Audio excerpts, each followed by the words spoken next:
Hi everyone, it's Sam Vokes at Wycombe Wanderers, and you're listening to the Wycombe Wanderers Show. Welcome to the latest edition of the Wycombe Wanderers Show with myself and Bob. Do you remember when we used to count the number of Wycombe Wanderers shows we'd got to in the season?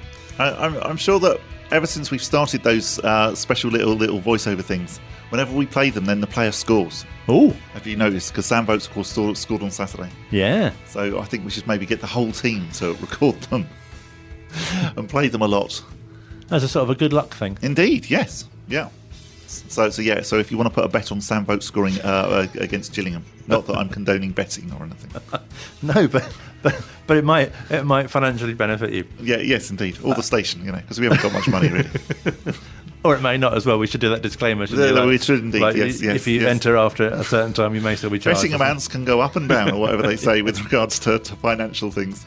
On the show this week, we'll be looking back to the fantastic comeback victory against Morecambe. Woo! I know. It's not a panto. And also we'll be reflecting on, this will be interesting, and we'll be reflecting on our Papa John's trophy exit. Boo. It is like a panto. And we'll hear from manager Gareth Ainsworth. Hooray! It felt like we were on like a terrace there, wasn't it? Just you, though. Yes, yeah. You know when they say there's only one person singing? That's how it slightly was at Stadium MK, to be honest. Oh, more on that to come. Indeed. Let's start with Saturday. Indeed. Very wet. Yes.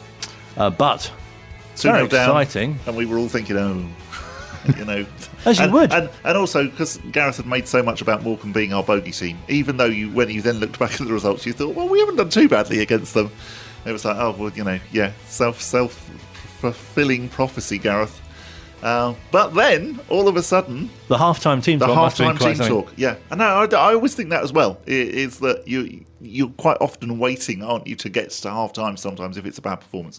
And you know that actually, surely the team can't perform as badly in the second half. And sure enough, it was one of those magical Adams Park afternoons. How many 4-3s is it that we've now had in the past few seasons? This was certainly the third, or if not the fourth. And you just can't sort of see them or feel them coming either, can you? I think that's what's quite nice about them in a way as well. Yes. You get to, sort of, as you say, you get to 2-0 down, you thought, yeah, definitely. just in that really, Perhaps not as a player. Perhaps as a player, you think, this is a great challenge to come back from. Yeah, and I think that's the thing though with the team now, and I think that's why we're in such a good position at the moment, because this team doesn't know when they're beaten. And I know that we've said that about Gareth teams sort of like down the years, but this team really does have the talent, I think, to actually be able to think, well, okay, 2-0 down, 45 minutes to go against Morecambe, we've still got a chance. Whereas I think once upon a time we might have thought, when we were in League Two and possibly hadn't got the players, we might have thought, okay. And then to come back like that, though, to even to be 3-3, I guess at a point you think. Yeah, the fact that we went 3-2 up, then really, you should see the game out from there. Tafazoli obviously scoring after 73 minutes. Morecambe then equalising after 80 minutes, and you're possibly then slightly thinking, that's point is fair to both teams. And then Curtis Thompson scoring in the big games. As he does. Absolutely. 90 minutes plus 2.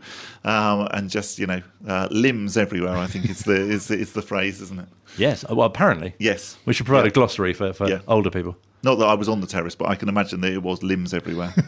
No, I think there were certainly those. But also, it's I'm not sure if Rob Lesperance was actually at the game, but if he was, I wouldn't imagine that his tee was very, very safe. No, he was certainly outside for the build-up. Yes, he was. Yes. We'll be outside again on Saturday as well. Come and say hello.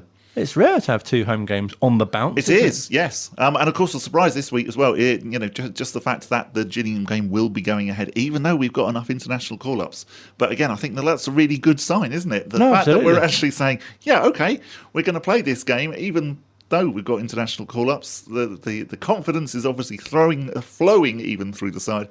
And we could go top on Saturday. This is very exciting. It is. Quite a shock to see Sunderland lose 4-0 to Portsmouth. Yeah.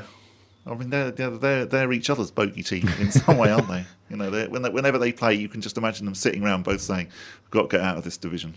We should be in the Premier League, really, shouldn't we?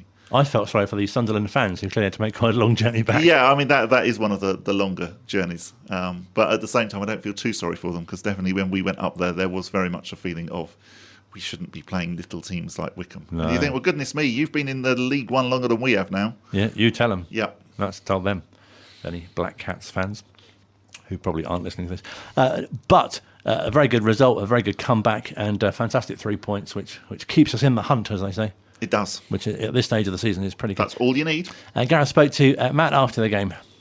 Half-time, there's a few choice words, but nothing crazy. I'm not losing my rag anymore. I had a good chat with Andrew Howard before the game, and I think we both talked about how we've developed as a club and how we now see things more. So it was about keeping composure at half-time. We were poor first half, a couple of bad decisions ended in goals. And also I thought that the boys, maybe the pitch has come out, the weather, the touch wasn't there, and the basics weren't there. And formation didn't work. So totally. So the change at half-time was a formation change. It was enabling to get more players on the ball. But I said to them, get your touch right, get your passes right, because that's your fundamentals. That's what we live off as footballers. They did. They scored 4 goals.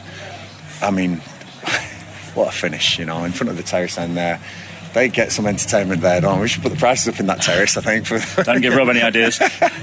Because they get unbelievable entertainment, I'm only joking. They pay a good price to be here, and I love them being here, And games like that, get down here, get supporting the boys. The Morecambe fans, I have to give them credit, they were superb.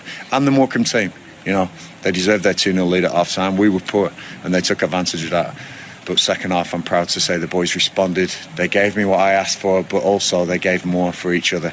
That's what this team does, People use team spirit in a real throwaway term sometimes. We got good team spirit. There's something more here. It really is, And I know people will be looking at it going, don't be silly, you're just saying that. It is. It really is, And you see the substitutes at the end there running on the pitch, and Darryl Horgan's face, who's come off and probably disappointed to come off, but the celebration he had at the end, it's just a special place, And again, historic game. I'm really, really pleased we've done Morecambe, because they always do us here, and they've scuppered our chances over the years. But like I say, I'm a North West boy, and I understand that that's going to be a long trip home. But they did themselves proud today. I'm just glad we managed to come away with the win. How do you cultivate that, though? Because we remember Carlisle and Swindon and Scunthorpe and Southend, but half your squad don't remember that, but the same traits are still there. There's something ingrained in Wycombe Wanderers at the moment, isn't there? You've got Joe Jacobson, Matt Bloomfield, Curtis Thompson, Dominic Gape, they've been in these games, Curtis only scores in these games, I think. So it's ingrained. The feeling around that dressing room is that we always have a chance. We always have a chance. I told the boys I believed in them at half-time. I believed they could win it 3-2. I got that wrong as well, but... so proud and so pleased that what we've done and what we've worked on and what we've got at the moment, Rob and Pete have backed me to the hilt to get this deep squad. It's paying dividends, because from the bench today I thought they were excellent, as well as the ones who started. It's a real team squad performance, and then you look up in the stand and all the development boys are on their feet. Special place, special times, and I'm really hoping it's a special season. It does sound like, on one hand, you've got, we're a much bigger squad now, and on the other hand, it's like, we haven't got that big a squad at the moment. Yeah, and I think we saw that on Tuesday night when actually quite a few first-teamers were in it's certainly in the squad for the MK Dons game. Because I think I saw in Gareth's post-match comments that, obviously we'll reflect on that game in a sec, but he was saying that a number of the development defenders certainly were injured, so he had to draft in a few of the big because guns. The defence felt quite solid, even though we lost 2-1. But again, it's good to see the fact that actually we're now talking about Wycombe having a squad rather than in the old days where it used to seem like Wycombe had a team and a couple of extras, a bit like you might do if you were playing Sunday League football. And really interesting to hear the manager saying he doesn't go in at half-time and rant and rave at the players. Good, isn't it? I find that fascinating, and I find that actually for the players as well, that must be really reassuring that they know that even if they put in a bad performance, yes, he's going to speak to them, I would imagine fairly harshly, but fairly rationally as well. And you can imagine some managers going in there and the infamous hairdryer treatments or throwing things around or whatever. And clearly that doesn't happen at Wycombe. And I think that again must make the players play with confidence, because they know that actually they're not going to be scared. Put it that way. And really acknowledging as well that a formation change was required. Yes, yeah, and he always does that as well, doesn't he? He does say, well, ultimately it's down to him. And again, as a player, that must be really, really reassuring to hear, rather than actually the manager coming out and saying, well, I've done my best. And great credit to the players as well, that if your manager says to you at half-time, right, the second half we're doing something a bit different, we're going to play in a different way, that they can adapt to that as well. Obviously, they work on it, I'm sure.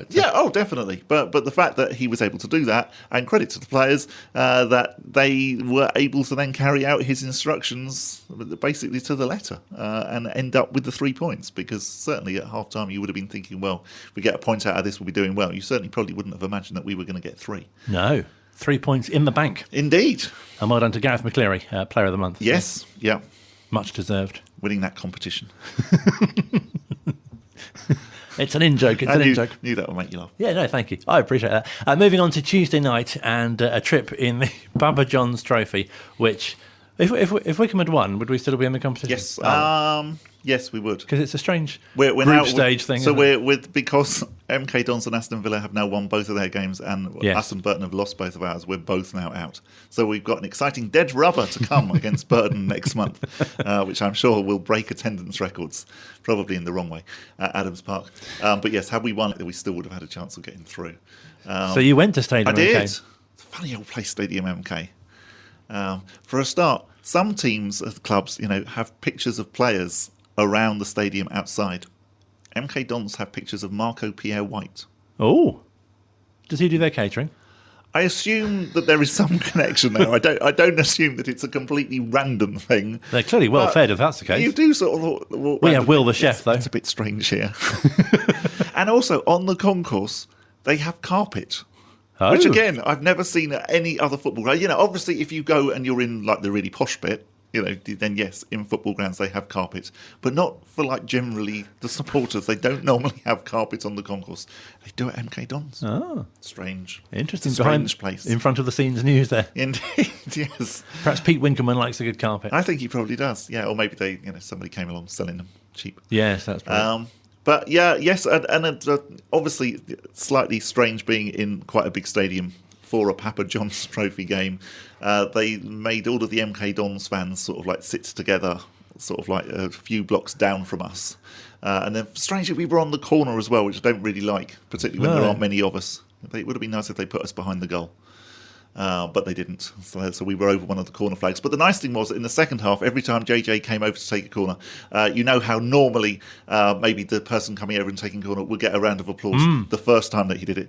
Well, JJ came over, every corner he took, but he basically got almost a standing ovation, which was lovely. We just kept that going throughout the whole of the second half. I think that should be quite appropriate if you score from corners. Well, indeed, yeah. Again, it looked like he came close a couple of times, more in the first half. But yeah, I definitely think that he does practice those. Because the first half a bit quiet, I guess, especially from a Wycombe point of view. Yeah, it was okay. So, funnily enough, they both scored almost an identical goal in the first half. So MK Dons going ahead after 4 minutes. We then equalised after 8 minutes with a carbon copy of the MK Dons goal, where the ball came across the goal mouth and was put in. Brandon Hanlon scoring our goal. He's doing quite well, isn't he? He's doing rather well, isn't he? Indeed. It was quite an entertaining game, actually. I quite enjoyed it. But annoyingly, we then conceded from a set piece in the second half, which I'm sure Gareth was very cross about. Actually, let's hear what he had to say. Disappointed to be out of the cup, but pleased with the performance. Thought second half we did really well. Set piece, I've really disappointed with the boys. We conceded a set piece because they deserve more out of the game, but you've got to defend your set plays. I think they only had 4 penalty box entries for us second half, and I think with double figures in the 20s entering their penalty box. Just again, final ball, final shot on target. We need to just nail that. But as I say, I don't think Adam Prisbeck had a save to make apart from that one, in the second half. But their keeper as well. We need to test the keeper more. But we had some youngsters out there. Connor Parsons again on his second game for us, and I thought he did really well. And Anis again as a young boy, Ollie Pendlebury and TJ Dubai, all featuring, and Adam Prisbeck. So a real good spattering of our development squad players. And nice, no injuries. Got to rest 1 or 2, which is good, and learnt a lot about our players, MK Dons, and looking forward to, like I said, the home game against MK. But that's way off my thoughts now. It's Gillingham Saturday now, which is the priority. I'm really pleased with what I've seen in quite a few players tonight. A few Wycombe fans had their eyebrows raised when they saw Joe Jacobson starting and Jordan Abita as well. They played the whole game. What was the thinking there? Well, we've got no other players who can play defence. So I got Ryan Taffazoli and Anthony Stewart, but I think their eyebrows would have been raised if those two had started as well. So with Chris Farino and Max Ram and Jack Wakely, Andre Burley and James Clark, within the development squad, all defenders, all out at the moment. So that's obviously forced my hand to play some of the players who played Saturday. But again, JJ is going to end up a legend of this club. The amount he's played for us, and he's fine to lead the team out. Jack and Jason McCarthy and Jordan Obiti, all the J's actually, 4 fullbacks by trade, and I thought they did really well. Like I said, defending that set piece, but learnt plenty, enjoying what we're doing. But Gillingham on Saturday now is my main focus. I want that game, wanted that one on. We've obviously got a couple of players away on international duty, but I think we've got a depth that we've never had before, a real strong depth, and I think it's showing week in, week out in the league now. It'll be a tough game against Gillingham, but with the fixtures that are off, if Wycombe win, they'll put themselves in the top 2. That must be a real carrot for you. Of course, but it's really early days. It's a long season, Phil, and your consistency is key. I don't want anyone getting carried away with anything at the moment. We've just got to keep this squad ticking, keep the fitness levels high, and get more minutes into these boys who aren't playing. I'm really pleased with where we are right at the moment. Like I say, the backing's brilliant from upstairs, and the backing from downstairs. My players, they're backing what I'm asking. They're doing it. They're loving it, and Wycombe's looking okay at the moment. We have a downpour here at Stadium MK tonight. You're looking for a dry Saturday? Whatever, the leather jacket's waterproof, so it's pretty cool. This time of year, the weather does come into play. I think you saw at Portsmouth Sunderland Saturday. Those conditions do come up, and that was an absolute deluge. We've been down at Portsmouth on a famous occasion when it got called off, and that pitch there towards the end looked horrendous, but you've got those conditions to cope with, and it's going to be about the teams who don't just turn up on the pretty summer football pitches, but we've got this 3 or 4 months now of this slog of winter that it often does tell a season, and so we're going to be ready for that. We've got players who can scrap and fight, but we've also added some real quality to our players as well. So I've got selection headaches, but nice ones. And like I say, come the other side of Christmas, I think you start looking at how the table's shaping, what you want to do. Like I say, my only focus now is Gillingham coming to Adams Park on Saturday, and we're going to work hard on what we can do against Gillingham, how we want to play, and hopefully we can get a good result. Phil Catchpole asking the questions there. It's a strange balancing act, isn't it? Because you see sort of pundits and lesser people saying things like, the league's our bread and butter, but you just think, well, yes, but it's nice to have a cup run as well. Indeed. Other leagues are our pizzas. No pizza for us. No, I think this season, though, it's definitely true, isn't it? Yes. Particularly thinking of some of the things that Pete Couhig particularly said in the lead up to the Manchester City game. Yes. I don't think that the Papa John's Trophy was particularly high on our list this season. The fact that we were having to play some of the first teamers in the team, because obviously some of the development squad, B team, whatever you want to call Sam Grace's boys, I think is the way that Gareth is now referring to them. They were injured, but yeah, I don't think the club will be too disappointed that we're not going to be at Wembley in the Papa John's Trophy. But as well, I think we've already got these really nice cup stories of twice winning on penalties and obviously getting to play Man City as well. Yeah, that's true. Yeah, when you look at the League Cup, that was good. We've got the FA Cup coming up soon. Be nice if we could maybe draw a couple of small teams and then a nice big team in the third round or something. That's what I'd go for. That's quite. Remember, you heard that here. Not MK Dons away again, please. It's going to be that now, isn't it? But please, not MK Dons away again. We've seen enough of them. Well, indeed, and also it's just a faff to get to, isn't it? Yes. You either have to go all the way down on the round on the M25 and then back up again, or you have to go all the way through Aylesbury and then you're only halfway there and you've got to continue on those little roads. And I don't want to suggest it, but it might be even colder as well. That's true. Yes. It was quite chilly on Tuesday night. Yes, you needed your battery-operated trousers. I did, yeah, and I didn't have my battery-operated trousers. Very, very annoying. Do get in touch with Bob if you want any more battery-operated trouser information. Yeah. A bit like Pete Winkleman sells the carpets, I sell the battery-operated trousers. I'm on commission. I'm sure you've got some sort of deal going with the club shop as well. Well, they haven't done the battery-operated trousers in Wycombe colours yet. You can get dog leads still. What about soft closing? If your dog hasn't got a Wycombe Wanderers dog lead, then get down to the club shop. What about soft closing loose seats? Have you looked into that yet? I haven't looked into that, no. No, but I must, because that was a complete revelation last week when you revealed that you had 2 soft closing loo seats, and I didn't even know what they were. If you don't know what we're talking about, I thoroughly recommend listening to last week, so it'll make more sense. How have I got to the age of 47 and not know about soft closing loo seats? It's just something you have to live with. It's becoming a little goal of mine now on the programme to try and corpse Colin every couple of minutes. If you have tuned in and not heard this show before, soft closing loose seats is not something you probably expect to be brought up, so to speak. But yes, if you listened to last week's show, that was they go down. That's sort of the idea of them. Still to come on the show, we'll be hearing from Dominic Gape. We'll get Gareth's thoughts ahead of the game against Gillingham. And we will also hear from Wycombe's head of media, Matt Cecil. Online, on Radio Player, and on 106.6 FM. This is Wycombe Sound. Hi, this is TJ Dubois at Wycombe Wanderers. Our next home game is right around the corner. Make sure you head down to Adams Park for an afternoon of fun, food and football. Tickets are available from tickets.wwfc.com. Still to come on this week's Wycombe Wanderers Show, we will be hearing from manager Gareth Ainsworth once again ahead of Saturday's game against Gillingham. We'll also hear from head of media Matt Cecil. Something has been banned from Adams Park today.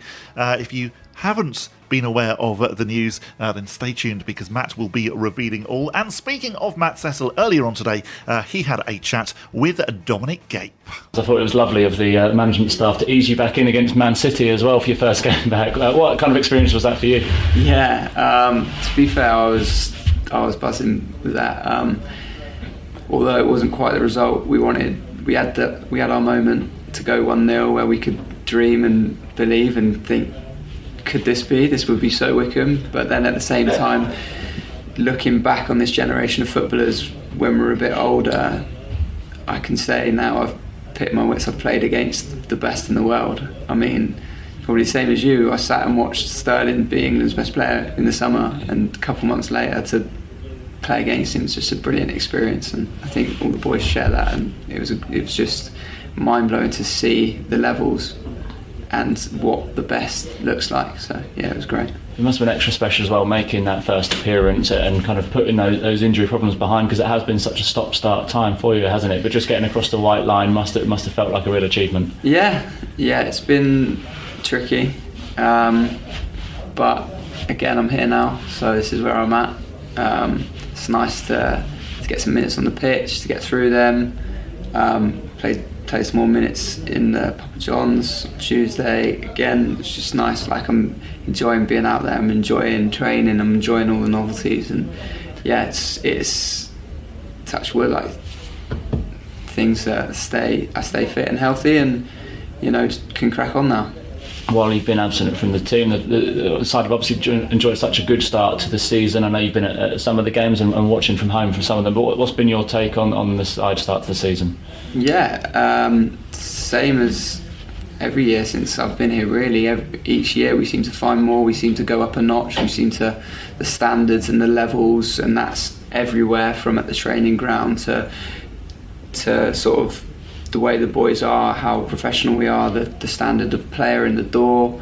The training levels have been up to notch this year. We've made some great signings, and I think that's sort of after the experience of last year and learning and doing all that learning in the Championship, although it wasn't pleasant at times, you can see now we've fully benefited from that, and we've had a great start. We know what we want to achieve this year, and we've had a good start to hopefully help push us to our goals. You're now one of the longest serving players at the squad, which seems crazy to say, but I think it was evident on Saturday, the win against Morecambe, that no matter what players come and go here, there is a culture, isn't there, that when the team goes down and it's having a bit of a struggle in the first half, it will bounce back, and that was evident, wasn't it, on Saturday, that new signings come in but still play the Wycombe way. Yeah, of course. There's something about Wycombe that no score is out of reach.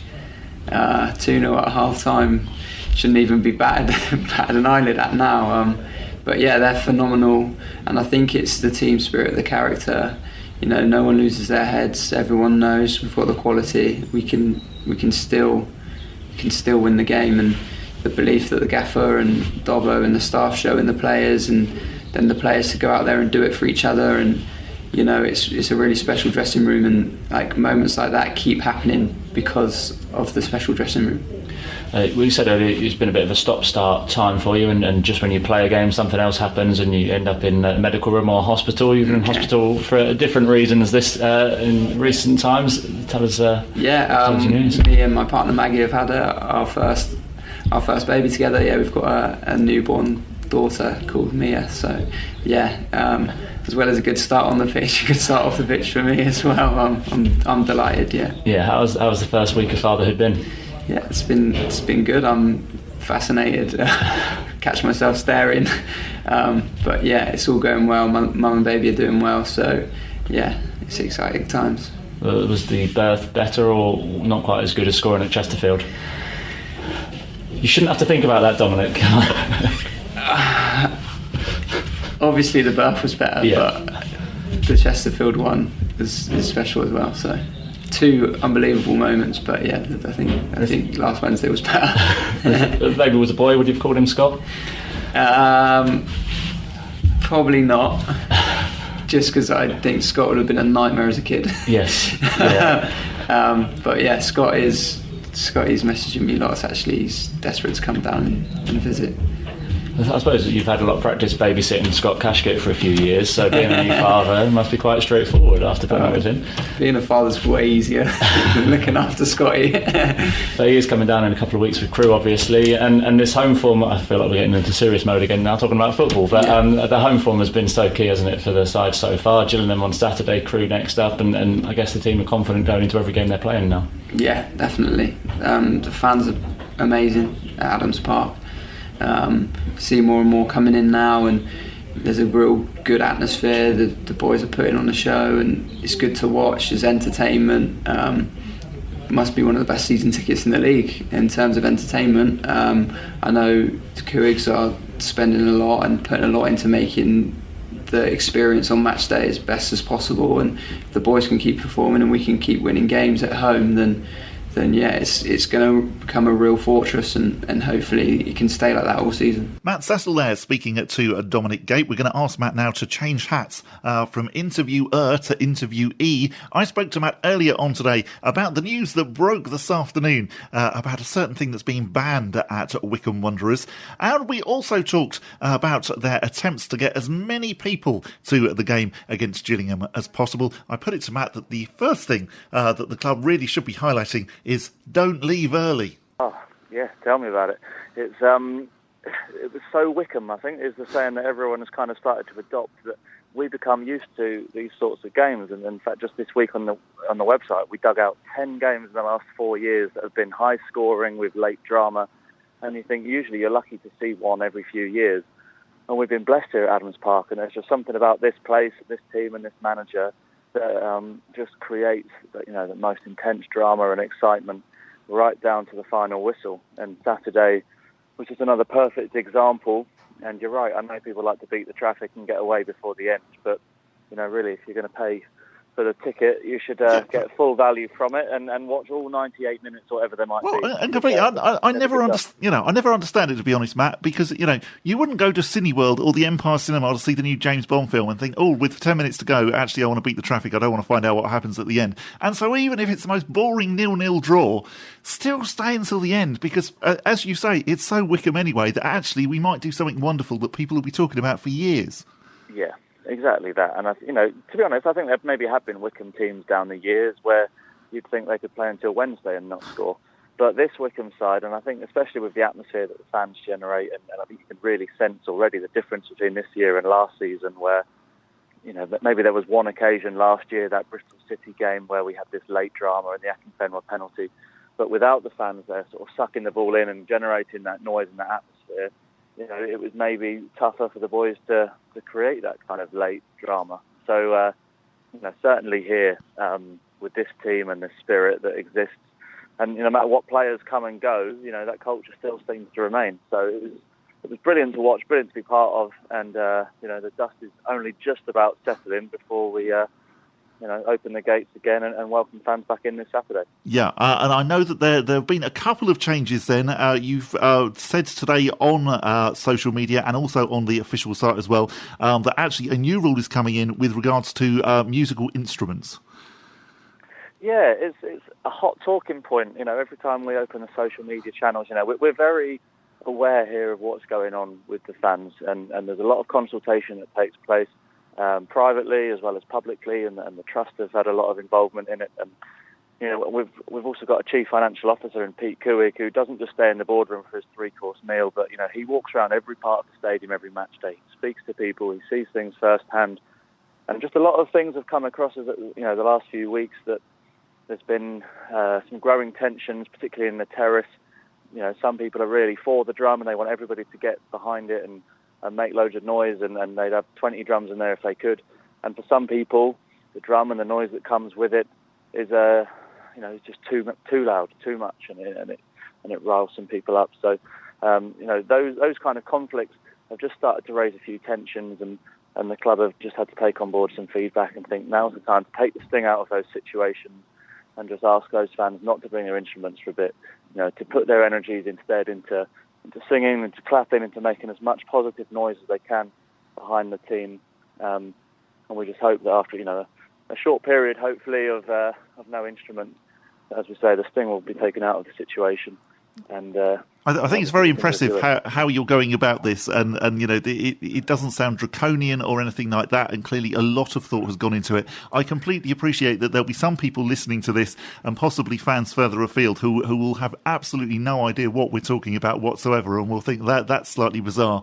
And I have said on this programme previously as well that I think it's almost a good thing we're talking about somebody who drums, because there are other clubs, the Macclesfields of this world and the Berries of this world, who've got far more greater things to worry about. The fact that we're actually at Wycombe, one of the hot topics on social media at the minute is the drummer. That's in some ways that is a really, really good thing. But I can completely understand the point of view that the club are taking, and I know that for some people, yes, they really, really want as much atmosphere to be created as possible. I think that's what we all want, but I think there are other people as well who would say the trouble actually with the drumming is that it's pretty much incessant for 90 minutes, and it means that other fans can't actually generate chants and atmospheres themselves.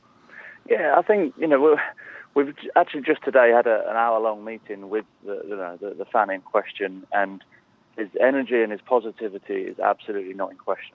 Such a passionate supporter of the football club. So there's kind of been no disciplinary lines crossed. There were a couple of fans ejected at the weekend.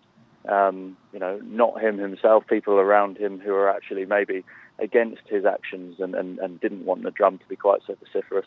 But look, our priorities here are the health and safety and the enjoyment of everyone that comes through the gates, and also encouraging more fans to come through the gates. And we have seen a drop-off in ticket sales at each home game so far. We're down to just 250, I think it was, that bought tickets on top of the season tickets in the terrace on Saturday. And this is a side that has won all 4 home games so far with great drama. We need the crowds to start picking up. And we need to change things and remove barriers that might be stopping people from coming. And if that is issues on the terrace and the tensions that are just starting to boil over, then hopefully taking this thing out of that will encourage more people to come along and rally together, towards one common goal of getting behind the team, rather than creating these fractions of those who love the drum and those who don't like the drum. So, you're right. It's nice to be having a conversation about atmosphere and the experience, and everybody's going to have different opinions on what they want from their match day. Some want to be on the terrace making loads of noise. Some want to be sat up in the Frank Adams with the best view. Match days need to deliver something for everyone, and we're very conscious of that.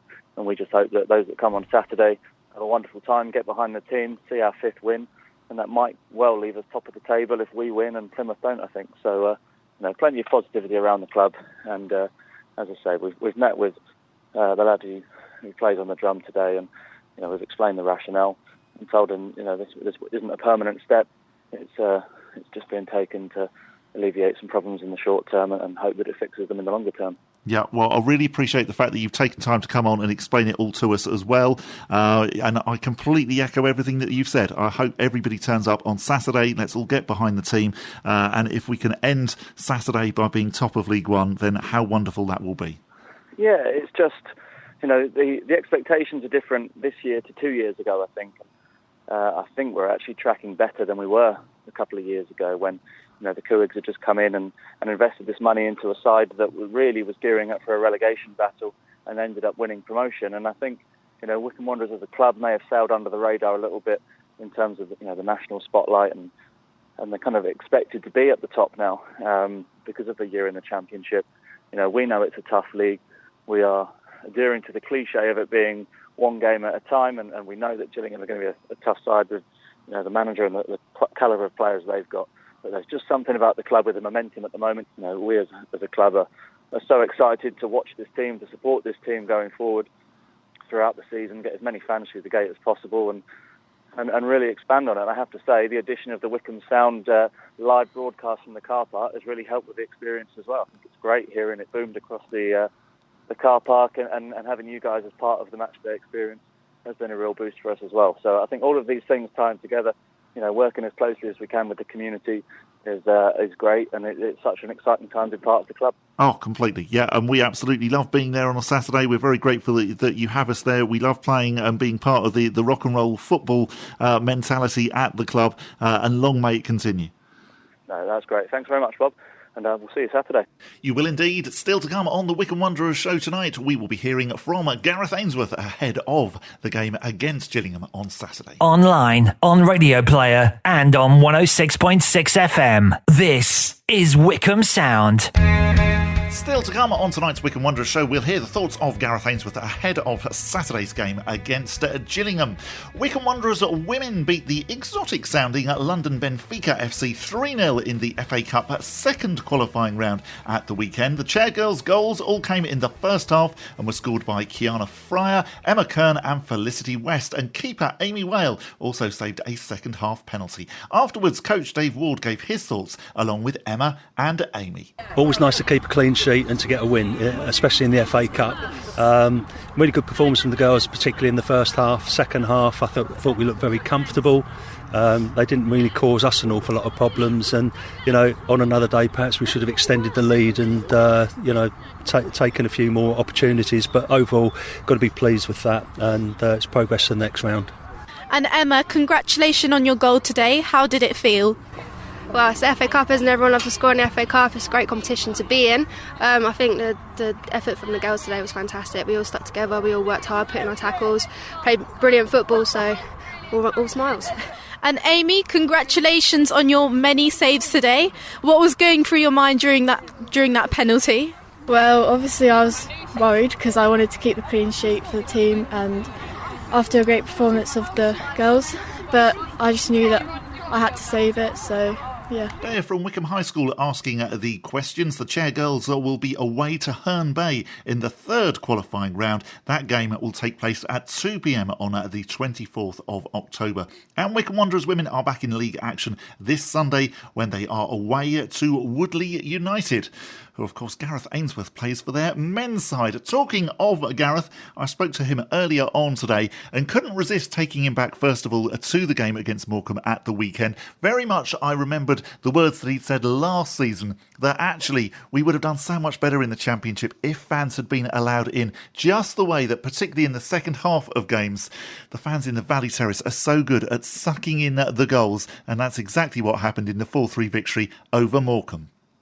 Yeah, definitely. The scenes at the end there were fantastic, weren't they? And you could feel in that second half against Morecambe that, first half we did well. We reviewed the game, and honestly, at the first half we were okay. Obviously, 2 sloppy goals to concede, and that compounds everything and makes things worse. And 1 or 2 mutters of at half time from the fans, but I expect that with the standards we've set, and believe me, I had a few mutters in the dressing room. But second half, honestly, Bob, it was that Southend game, that MK Don's game, all the games we've had in front of the fans where those last minute winners have been crucial, and I've had so many down that end. Craig McKellar-Smith, I remember going down to Paris, Bale with his heroics, and Swindon and Peterborough. So that one again, I mean, teams wait 3 or 4 years for these games. We seem to have 2 a season. It's ridiculous. But I'm so glad the fans were back in to see that one and to see them all celebrating and to see the footage from the other cameras during the week. Somehow I've managed to try and put it in with my left foot, and I got shown that the other day on the touchline, and I never ever kicked a ball with my left foot, so I don't know what's going on there. But thank you so much, fans. You really helped that day, and it shows how much we do need you. Like I said last year, I think they would have contributed 4, 5, 6 points, and that would have made the difference in the championship. Unfortunately, the pandemic paid to that, but we've got them back now, and we aim to be giving them plenty to cheer about every home game, including Saturday against Gillingham. I definitely think that you could have a couple of advertising slogans out of that game now. One, we're going to win 4-3, and the other, don't leave early.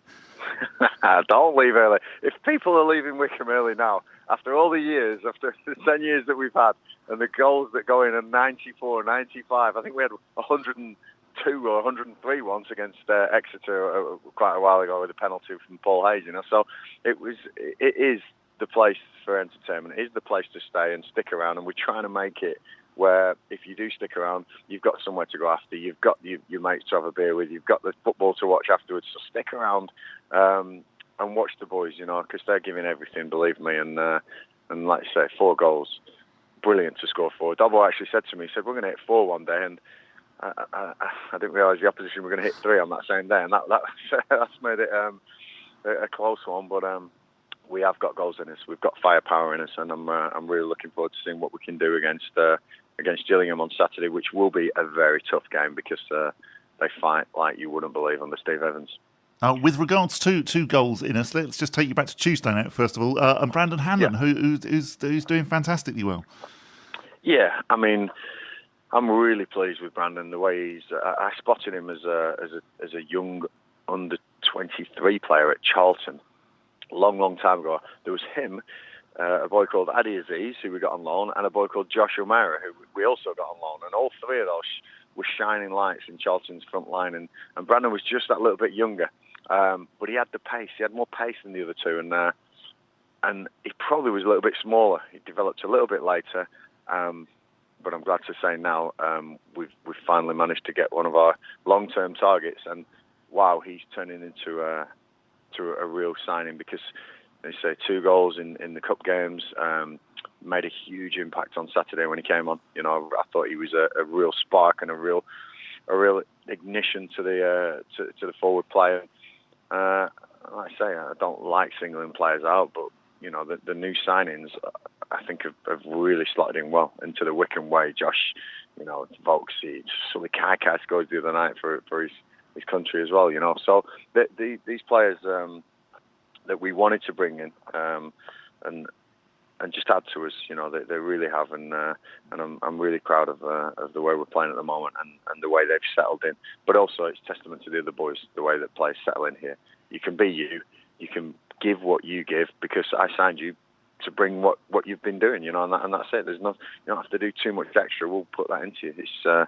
It's a real great place to be, and I think Brandon's epitomising that at the moment. And you can see how much we've developed now in the fact that a game on Tuesday and the fact that the game on Saturday is going ahead, that we really do have a squad now. It's not a case of just having a team and a couple of extra players. You've actually got a squad to choose from. Yeah, the depth, Bob, is something I've always been after and I've understood always, all through the time of the trust at the start and then the various chairmen I've had and how tough it's been for people to just, give me the resources to get this deep squad in. It's been tough. It really has. We went through the squads at the start of the season and we've had players that really, they weren't really league players, but they were on the bench and some of them got in the team and fair play to them. They gave it the best shot, but they end up falling out the leagues and making a great career in non-league. But we're a league team. We want to be in that top 2 divisions of English football, and to do that, I need players that are league players. And I safely say on Saturday, you look at the bench, and even Tuesday, you look at the bench that we have, and I think it was Akin Fenwer, Hanlon, Kaikai, and I mean, Wheeler, Gape wasn't even around, Jack Grimmer, all these people, Anis Mamete. These are names that on a bench you'd think, wow, 2-3 years ago these were starters every single week. These were your players that we were relying on. Now we've got 18 outfield players that we can all go, right, I can't weaken this side. I don't know what is my best 11, and I love that. I really do. It's going to be game by game. I don't think top teams should know their best 11. That's my philosophy. I think there's always that rotation that for different games, for various reasons, and that's brilliant to have. I've got a top 18, and I'm happy with that. And so to Saturday, and our old friend Steve Evans coming back to Adams Park. Quite a controversial character, but I do remember that I think it was 6 years ago now, him bringing his Leeds United squad down to Adams Park for a friendly during an international break. Yeah, I mean, Steve, whatever people think about Steve, he's always been good to me. He's always been great. We've always had pleasantries, and like I say, he helped us out. Andrew Howard, my chairman, was a huge Leeds fan, and sort of him bringing Leeds down that time was great for me as well. So, but he's a colourful character. He's one of the people in football who you know about. You talk about him, So he doesn't just blend into the background, does he? He's up there. He's out front. He reminds me of somebody else, actually. He's got his ways, and like I say, this game that's why we watch this game. That's why people come to. If everyone was the same, it'd be boring. We'd have no fans, but everyone's different. Everyone's got their own little quirks and traits about them. And like I say, I'll be again welcoming into Adams Park as I have them many times, and thank him again for bringing his Leeds Town team that day. The club obviously made a few quid on the finances, but also we got a game that we needed. And I mean, it's not going to be an easy game. We shouldn't be fooled by their league position, because Steve Evans' teams always give you a decent match. Yeah. I mean, look at the Shrewsbury game. It's one of the toughest games we've had so far this season. So league position, believe me, it doesn't mean a great deal. Being in League One means a great deal, and if you're in League One, you're competitive and you can beat anyone. Doncaster proved that last week against MK Dons, and look at your Ipswiches who were the hot favourites at the start of the season, and they've struggled against some of the lower teams as well. So I am not in any way looking at any team thinking they're the best because they're at the top and they're the worst because they're at the bottom. Absolutely not. It is League One, and you have to be competitive in every single game. And if you're not, I tell you what, you'll get your fingers burned, because teams will come and turn you over, because they're all good professionals, good level players, just like we talked about before. They're all league players. They're all at this level. The beauty of Wycombe, I think, is at the moment we seem to have this deep squad that, wow, it's really good to be able to rotate and put players in and keep players out. And I'm just privileged at the moment. And I keep thanking the owners, but I've never had this before. So again, thank you for letting me get what I needed in, and I'm hoping to repay that with a successful season. And again, hopefully the fans will repay it by all being there. And again, just to underline it, don't leave early. Don't leave early. Get down to Adams Park. There's no other games on. League One's your top league in the English leagues this weekend. So please get down, support the Chairboys. They need you, I need you, and we love you being there. We love being there too, of course. And I know everything that's just been said, but Gillingham aren't doing very well. Are they not? No. I must admit, I have not really taken too much notice of them as an upcoming opponent, and I should have done. The Gills, or Gills, even. I'm not quite sure which one it is. No, I think Gills. Gills. So they haven't won since... they beat Morecambe on the 21st of August. Oh, we can beat Morecambe. Indeed, we can. In more entertaining ways than Gillingham probably can. And since they beat Colchester in the EFL Trophy, Papa John's. There was no pizza, by the way, for the fans, which I thought was a bit mean. There was pizza for the media, but not for the fans. Oh. And given that there were only 1,000 of us there, I thought that they could have given some pizza. You could have had a double XL, Definitely, something or other. At the same time, when it was Johnson's paint trophy, it wasn't as if they were giving out paint as you were going in. And then they haven't won this month either. So they lost 2-0 at home to Wigan and 2-0 to Ipswich on Tuesday night in the Papa John's. And I think something really nice, if you're a fan and perhaps you've not been for a while and you think, they've come back from 2-0 down to win 4-3, I'll go to this. Yes, you should. That's what you should think. Gillingham also currently 18th in League One. 2 wins, 5 draws, 4 losses. Is that right? Yes, okay. So they're almost draw specialists. And they have our old friend Steve Evans in charge. Nice Steve Evans, who brought Leeds United down once for a friendly. So, always entertaining. So if you want the maximum entertainment on Saturday, then make sure you sit in what I still call the old main stand. Absolutely. Even though I know it's called something else. Good recommendation. Yeah. And also, I think I was speaking to a football reporter friend of mine recently. He was saying how tight League One is. Oh, come on, look, you have to name drop now. Anyone that we know? No, not really. Nigel Bidmead, his name is. Oh, I think I've heard of him. He used to watch Wycombe as a youngster. Oh, did he? With his dad. So we often chat about Wycombe, but he was saying he's seen a lot of obviously Championship football, Premier League football, and League One football comparatively recently as well. And he said that more so than the Championship, the League One is so close in that teams lower down and can beat teams much higher up, and vice versa as well. Yeah, I mean, I think that's slightly sad about the Championship is now almost maybe becoming a little bit like the Premier League. But it's nice that we're now in the most entertaining league again, where anyone can beat anyone on their day. But also hard to call as well, which obviously is, I guess, in a way you wouldn't want it predictable, would you? And you said it earlier on. Who saw Portsmouth beating Sunderland 4-0? No, definitely not. That was a bit of a surprise. Or again, indeed, us coming back from 2-0 down against Morecambe, because obviously Morecambe, are not doing badly, and are a bit like us maybe a couple of seasons ago in League One, and you would have thought that they would have seen that out at 2-0. And as well, I don't think we don't seem to have quite such fixture congestion coming up as well. I think November's a bit quiet. And I think maybe that's another reason why we've played the Gillingham game rather than saying, we'll go for the international call-ups, because obviously we've got the rearranged Ipswich game coming up. Yes, that's November, isn't it? We've got the FA Cup obviously coming up, and clearly, you might get a replay in that. So I think we're doing the right thing. You wonder what would have happened, say, had we lost to Morecambe. Will we still be playing on Saturday? I'm not so sure. But I think, good that the momentum will keep going. There's only 4 games on Saturday. And obviously, if we win, and I might be wrong in saying if results go our way, because I haven't actually looked to see who the other fixtures are, we will be top of the table. Yeah. It sounds good, though, doesn't it? It does. Even if it's not a wholly accurate asterisk. Yes, yeah. So you can all start chanting that on the terrace if we're winning. We're Wycombe Wanderers, we're top of the league. Yeah, even if only briefly. Yes. Because I think it's nice as well, because I think comparatively recently we had a bit of a run of away games as well, didn't we? We did, yeah. So it's nice to have a run at Adams Park. Yes. Can I tell you a bit of a sort of sneak exclusive as to which ex-player we'll be chatting to next week? Who are we speaking to next week, Colin? Steve Thompson. Ooh, that'll be quite exciting. Another from the Martin and Ilya. We're very much looking forward to chatting to him. Played in all the big games.